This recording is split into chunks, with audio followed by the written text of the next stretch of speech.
has oil production in the Permian Basin peaked? And if it has, that's a problem, because the Permian Basin is responsible for about 47% of the oil production in the United States. And if that oil production starts to decline, we need to pick it up somewhere. And we have a significant amount of evidence to show that it is either peaked or in the middle of peaking or about to peak, but it's, not good.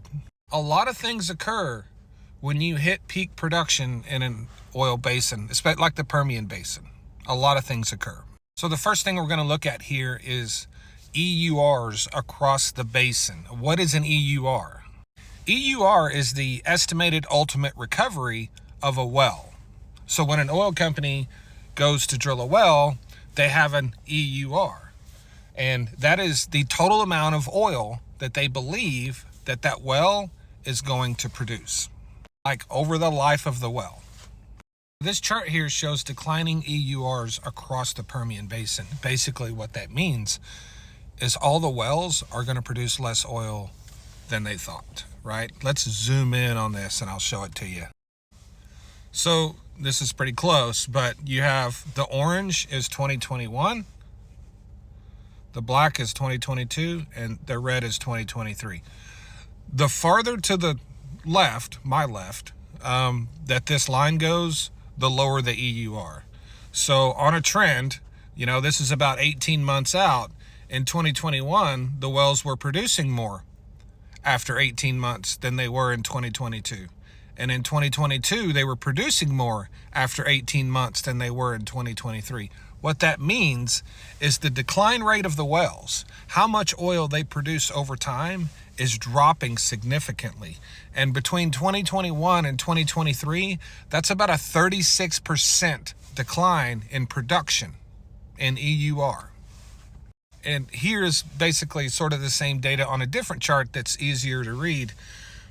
These are EURs, and basically, this is the total number of barrels an oil well will produce in the Permian Basin on average across the entire basin. And as you can see, since 2021, it's done nothing but drop.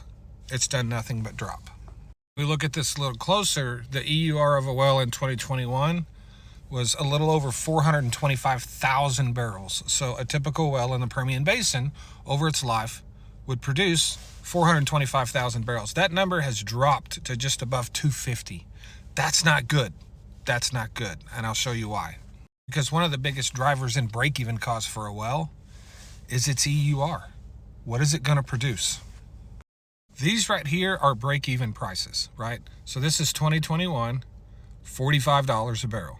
2022, it jumped to 60. And if this data continues and we continue to see this decline in EURs in the Permian Basin, it's going to drive the break-even price in the Permian Basin to $83 a barrel. That is significant.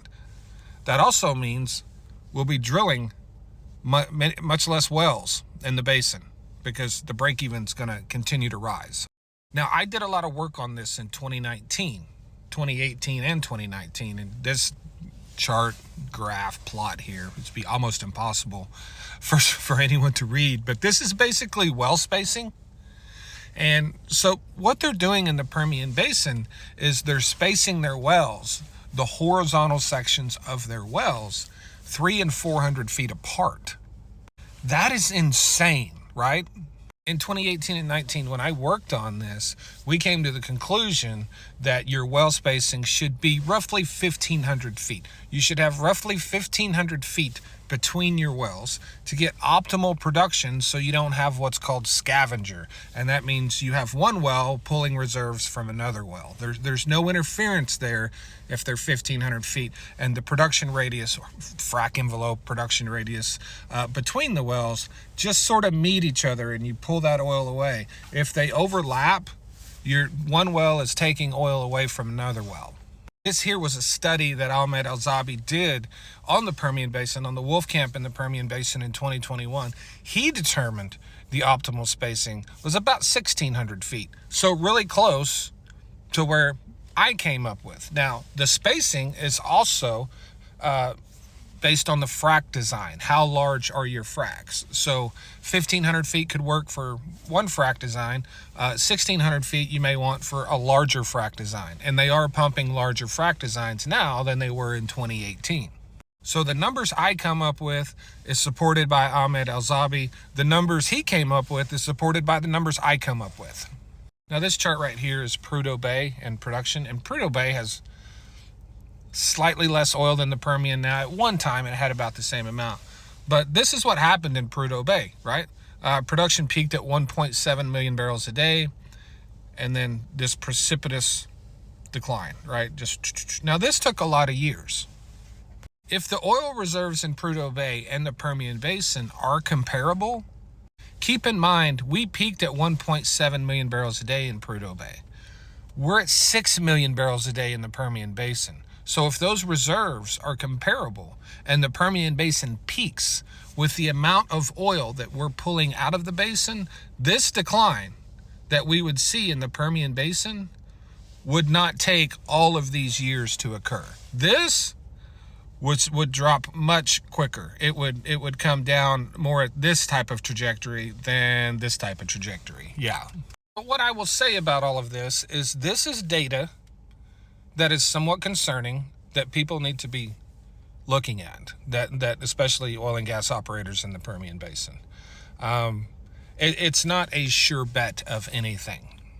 What we know is that over the last 3 years, overall EURs across the Permian Basin on average are declining at a somewhat alarming rate. You know, even if the 36% is overstated and it's only 25%, which, you know, all things possible, even if it's overstated and it's 25%, that's insane. That is very alarming.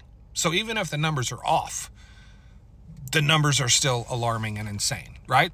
Oil and gas operators in the Permian Basin are fully aware that this is happening. This is also part of the reason we've seen all of the consolidation we've seen in the Permian Basin, because as EURs fall, break-even prices rise, the best way to combat that is to basically be as big as possible, to have as much production and as many wells as possible. That's your best hedge for all of that. Understand that all of the gains in oil production in the United States over the last 10 or so years have come solely from the Permian Basin. Us going from, 8 million barrels a day production to 13, that is 100% the Permian Basin. There is not oil production in the United States that is being gained outside of the Permian Basin. What that means is the other basins are declining overall. Even though we're still drilling new wells, producing more oil, the other wells that exist in those basins are declining faster than the new wells are adding production. So overall, if you look across the Western Anadarko Basin, production's declining. If you look across the Haynesville, the Bakken, production is declining, even though we're still drilling. Now, this doesn't mean the Permian Basin is going to cease to be a great play in the near future. This doesn't mean next year or the year after that, it's going to be a catastrophe. That's not what it means. But it absolutely means long-term, further down the road, according to the EIA, the United States is still going to be producing the same amount of oil in 2050 that it is today. In order for that to hold true, we're going to have to find new production outside of the Permian Basin, because it's already peaking if it hasn't done so already. Yeah, thanks.